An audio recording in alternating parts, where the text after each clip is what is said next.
Para pemirsa Dalwa TV yang dirahmati oleh Allah Subhanahu wa taala. Kita tahu bahwa hadis-hadis yang terkait agar hamba-hamba Allah selalu ingat pada penciptanya Allah sangatlah banyak. Dan juga ayat-ayat suci Allah sangatlah menganjurkan kita agar kita tidak lepas dari keimanan dan keyakinan kita untuk selalu menyebut dan mengingat namanya. Yang paling utama tujuan ingatnya seorang hamba pada penciptanya Allah Subhanahu wa taala tiada lain adalah agar hatinya tenang.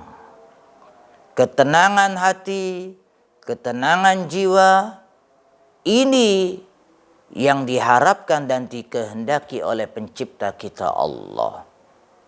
Hal itu tersebut di dalam firman Allah yang ada dalam surat Ar-Ra'd. A'udzubillahi minasyaitonir rajim. Alladzina amanu wa tatma'innu qulubuhum bidzikrillah. Ala bidzikrillahi tatma'innul qulub. Artinya adalah hamba-hamba Allah yang beriman dan berkeyakinan itu dan yang menjadi tenang nanti hatinya tiada lain adalah ketika ingat pada penciptanya Allah Subhanahu wa taala. Tidak tahukah kalian bahwa dengan senantiasa berzikir, menyebut nama pencipta kita Allah Subhanahu wa taala mampu menjadikan hati kita tenang. Zikir inilah yang akan menghilangkan karatan-karatan hati, kerasnya hati, sifat yang keras, yang sewenang-wenang, yang tidak berperi kemanusiaan, itu semua karena tidak banyak ingat pada penciptanya Allah Subhanahu wa taala.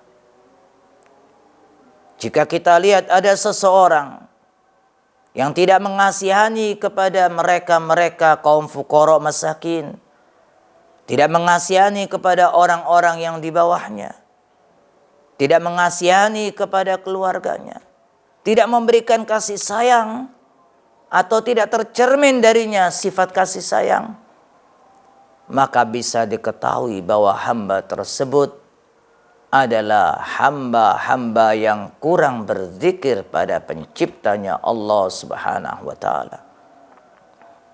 Hatinya sudah berkarat. Karena itu selalu apa yang dilakukannya adalah penindasan, kesenang-wenangan, dan banyak hal-hal yang dilakukannya dari tindakan-tindakan yang tidak berperi kemanusiaan. Nabi SAW menegaskan dalam riwayat hadis, Innal quluba tasda' kama yasda'ul hadid.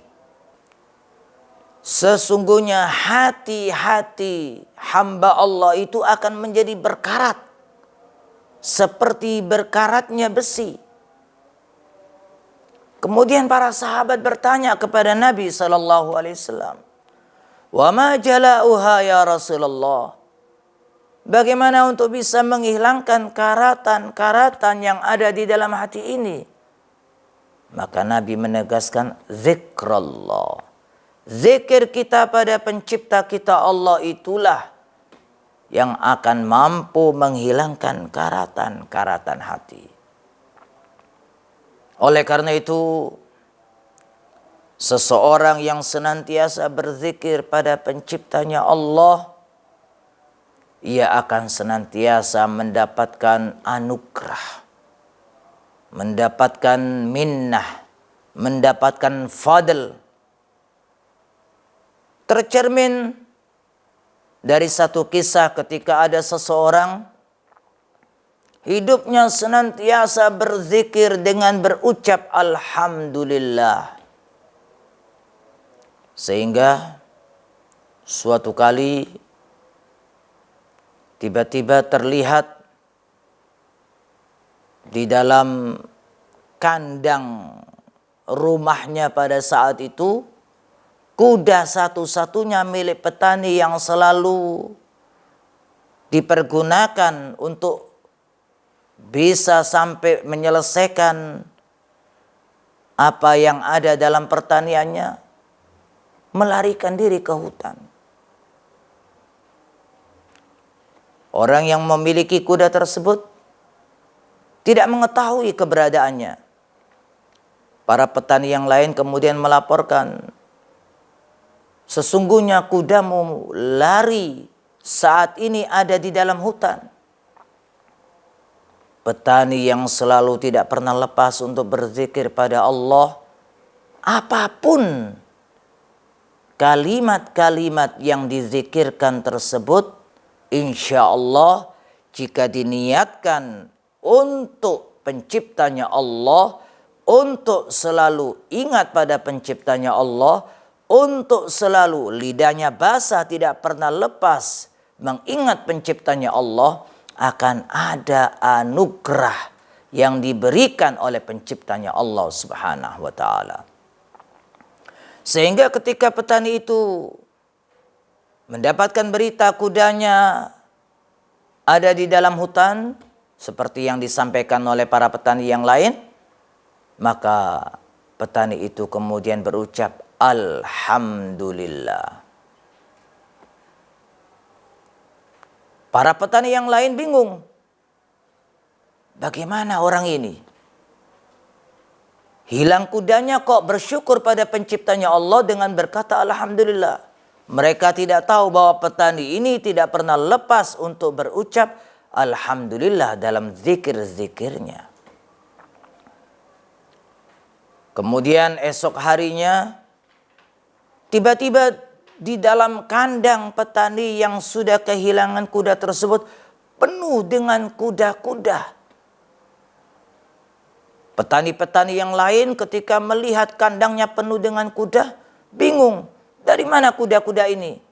Ternyata kuda yang kemarin hilang membawa kuda-kuda yang lain dari hutan untuk dimasukkan di dalam kandangnya. Para petani senang. Mereka membawa berita yang membahagiakan ini kepada petani tersebut. Wahai fulan, kudamu ternyata membawa kuda-kuda yang lain dari hutan. Dan sekarang kandangmu penuh dengan kuda-kuda tersebut. Petani itu pun kemudian berkata, alhamdulillah. Kemudian anaknya, satu-satunya anak yang dimiliki oleh petani ini, mencoba untuk menaiki kuda yang baru saja sampai dari hutan tersebut. Ketika ia menaiki kuda tersebut, dilemparkan oleh kuda hutan itu dan ia pun kemudian jatuh, kakinya patah.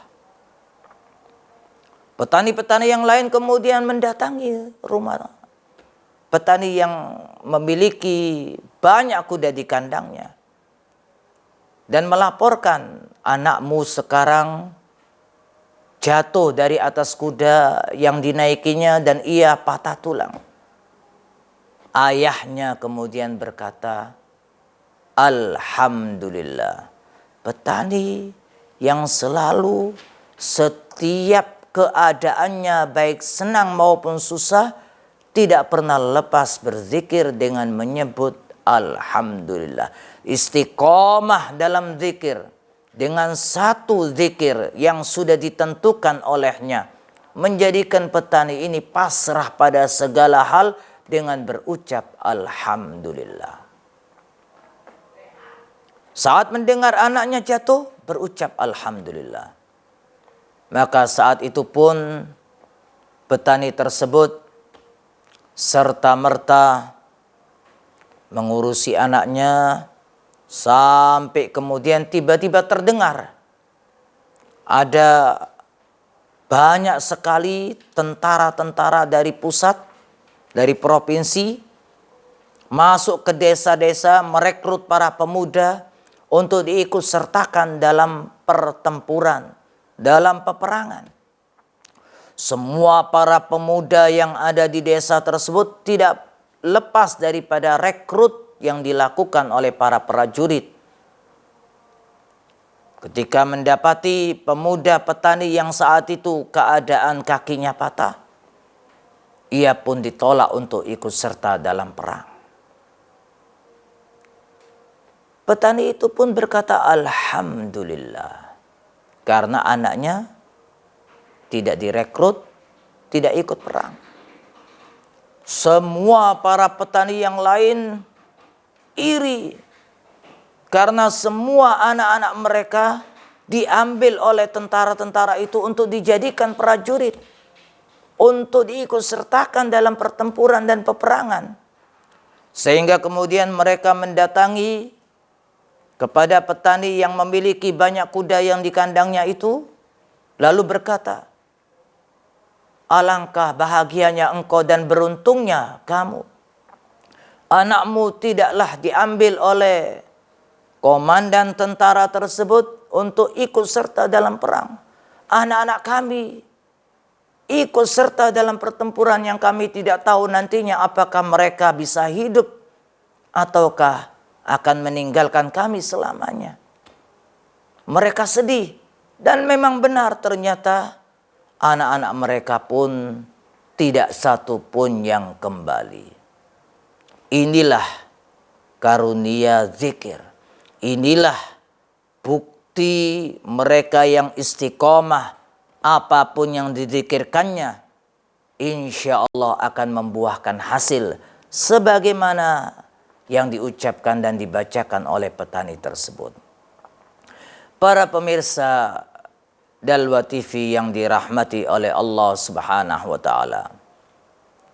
Oleh karena itu, zikir inilah paling tidak adalah sebagai satu obat bagi kita agar tetap kita dalam menguasai jiwa kita, tidak diombang-ambingkan oleh hawa nafsu kita, karena kita selalu ingat pada pencipta kita Allah Subhanahu wa taala.